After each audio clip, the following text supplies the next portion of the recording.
Sveiki, ačiū, kad žiūrite mano kanalą, pasirašote ir dedate patiktukus. 103 jau anekdotėlis. Čiukčia, moteris, pagimdė negriuką. Tai jau ten visi susinervavo, viskas. Moteris į ašaras, kaip čia ką vyrui pasakyti. Daktaras, nesinervuokit, čia genai, gal motina, gal močiutė kažkur į šoną nuėjo. Tik nesinervuokit, nesako, bus problemų paskui pas jumi ir panašiai. Sako, vyrui aš viską išaiškinsiu. Laikas eina, aišku, vyras sužinojo, kad berniukas gimė kalą, normaliai.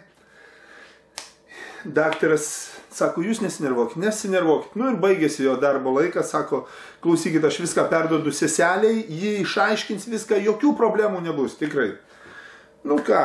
Seselė laukia vyras kala, normaliai, sūnus gimė. Kala, ir jai jau reikia eiti namo, sako, apsauginis toks.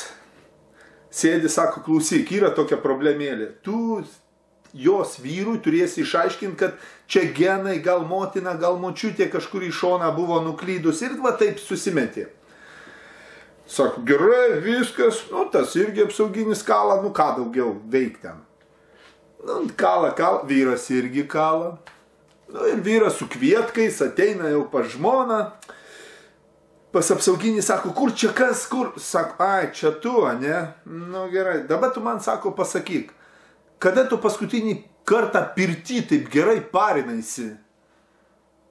Sako, prieš metus, gal prieš 2. Tai va dabar eik ir pažiūrėk, ką pridirbai su savo nešvariu.